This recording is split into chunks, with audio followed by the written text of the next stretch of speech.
On la tient toujours avec la main gauche en haut et la main droite en bas. Tant qu'on n'aura pas de résultats, on n'aura pas de moyens, les sponsors ne suivront pas, les médias ne suivront pas. Mais sauf que pour avoir des résultats, il faut avoir des moyens. Ce qui est très frustrant en France, c'est l'image qu'ont les gens de notre sport. Sur le terrain, je suis une ordure. Oui. Bonjour à toutes et bonjour à tous. Pour ce deuxième C'est quoi ton sport, nous sommes dans les Yvelines au Racing Club de France. C'est ici que Simon Martin Brisac joue au hockey sur gazon. On va découvrir cette discipline, méconnue mais également cet homme destiné à jouer à ce sport.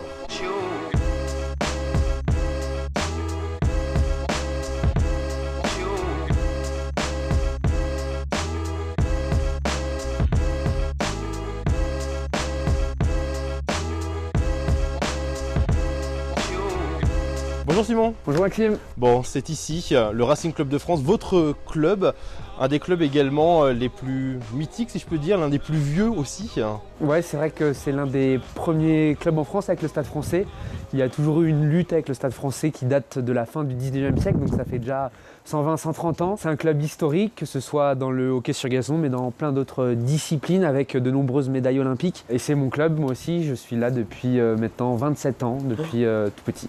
Finalement, vous avez toujours joué ici. J'ai toujours joué ici, c'est mon premier et seul club en France et à l'étranger, parce que j'ai joué qu'en France pour le moment. C'est là aussi que jouait mon père avant moi et mon frère avec moi après. On va justement raconter cette histoire de famille qui est tout simplement assez incroyable dans quelques instants. Le hockey sur gazon, c'est vrai que c'est pas forcément le sport le plus médiatisé en France. En 30 secondes, les règles. Un terrain qui ressemble à un terrain de football que vous pouvez peut-être voir derrière nous, 100 mètres sur 50 mètres à peu près. 11 joueurs dans une équipe, 1 joueur dans l'autre équipe, donc comme au football avec un gardien, des arrières, des milieux de terrain, des attaquants, et le but c'est de mettre la balle dans le but justement. Donc c'est très proche du football, à une différence bien sûr, c'est la crosse et la balle. Ça c'est vraiment la différence du hockey sur gazon par rapport à tous les autres sports, c'est que nous on doit jouer avec notre crosse, avec une petite balle et la mettre dans le but.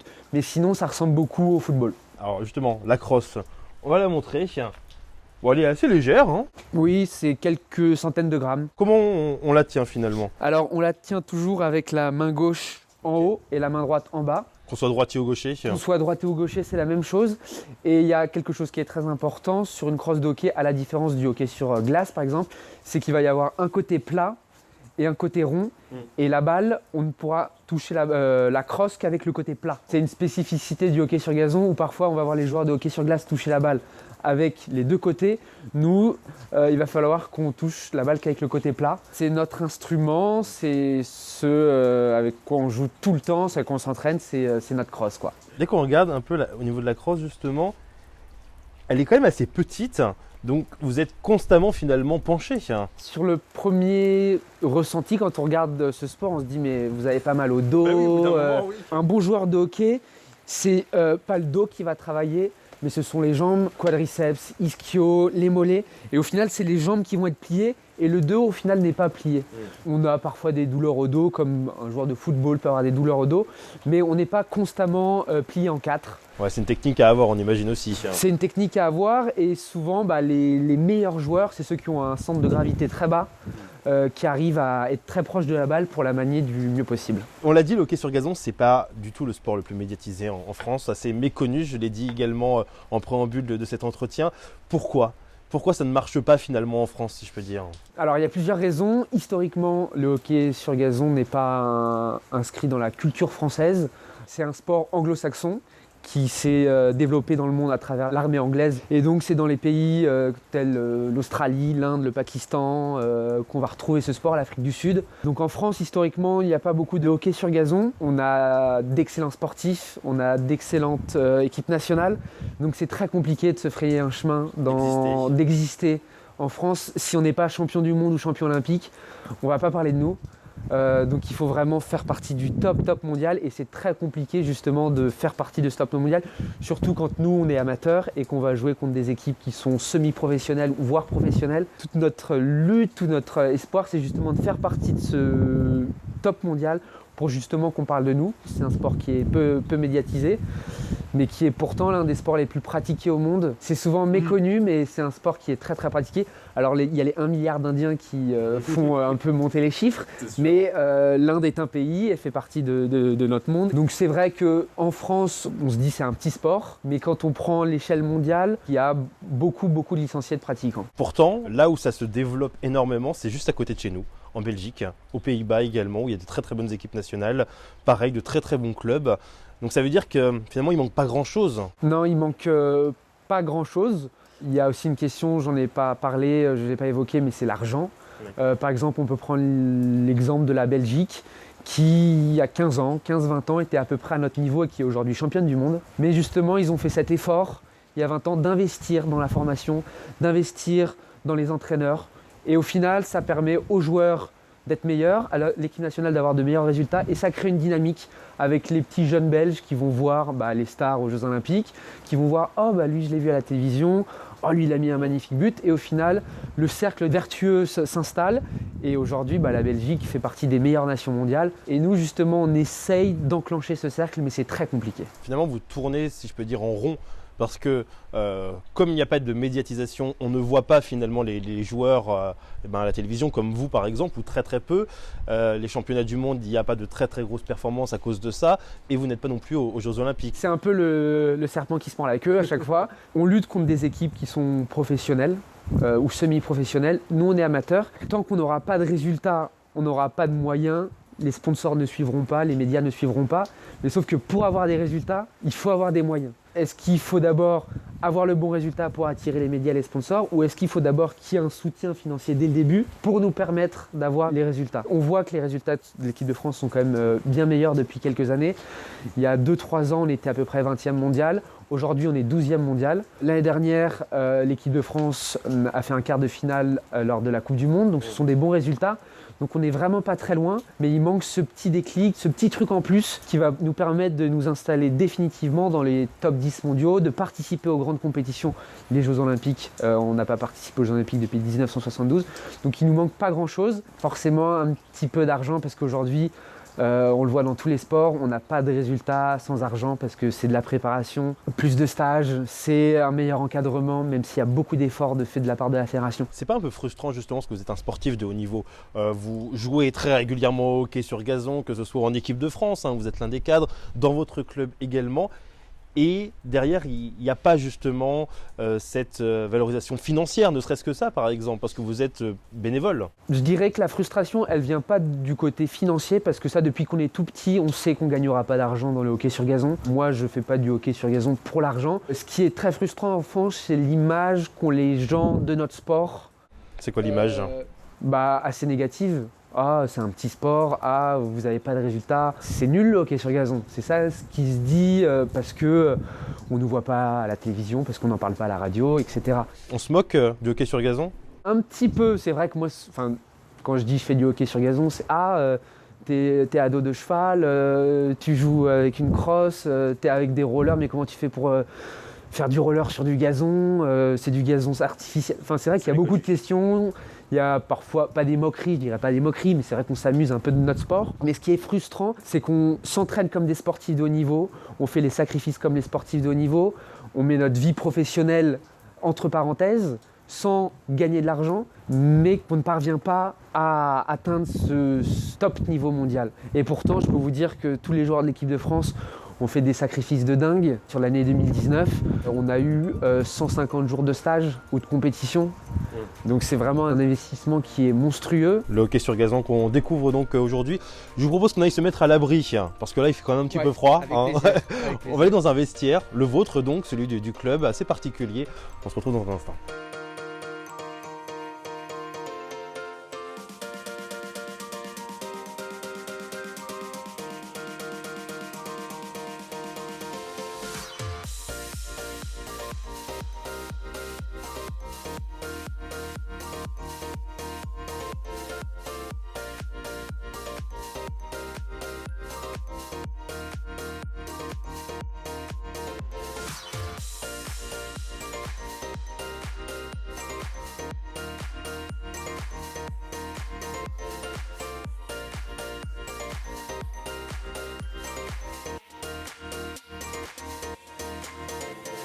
Bon, vous l'avez dit, hein, ce vestiaire, il est un petit peu particulier, n'est-ce pas Simon? Oui, à l'ancienne. À l'ancienne, ouais, très clairement. Bon, parlons un petit peu de vous.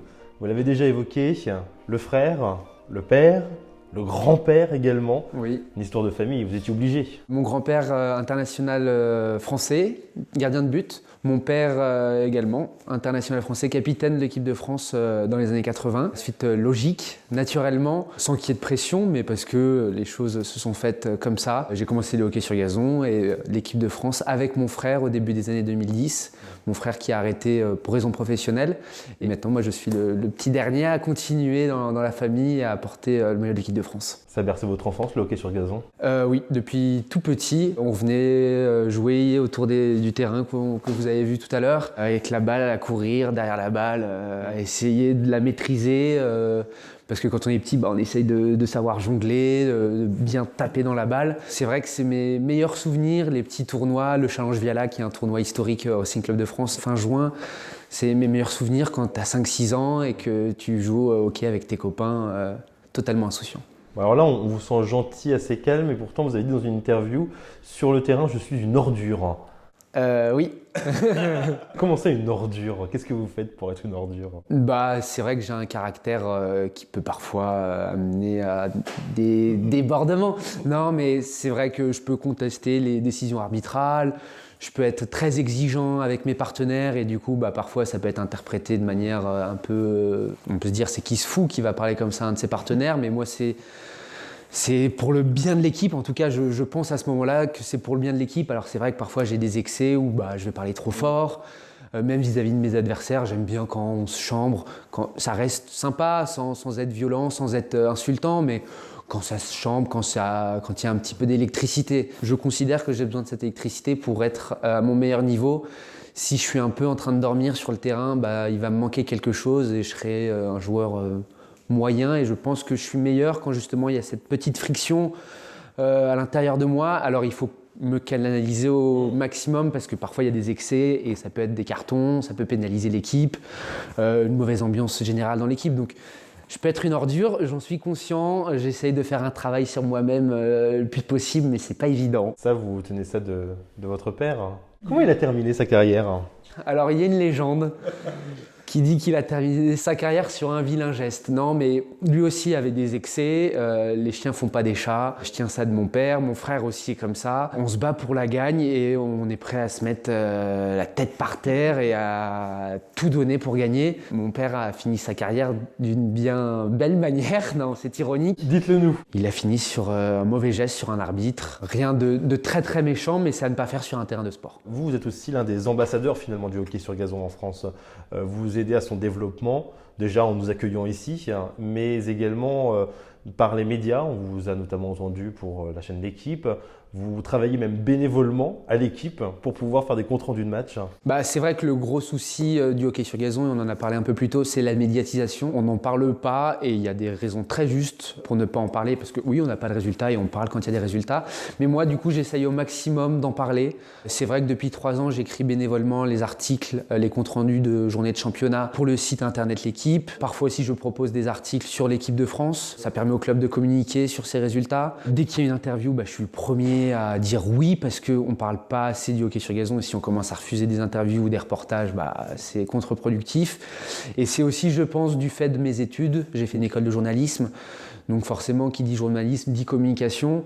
Donc peut-être que via mes stages, j'ai eu accès, vous en avez parlé, à L'Équipe ou à Canal+, où j'ai fait aussi un stage et où je bosse actuellement. J'essaye un maximum de proposer des sujets, de leur dire, regardez, là, il y a une Coupe du Monde, il y a un résultat magnifique, la France est en quart de finale, on peut en parler. Tous les hockeyeurs font ça à leur échelle. Via la médiatisation, on va pouvoir toucher plus de monde et ça peut, à une petite échelle, permettre au hockey de se développer. Vous avez donné finalement une bonne partie de votre vie à ce sport. C'est vraiment, je pense, le fil conducteur de ma vie.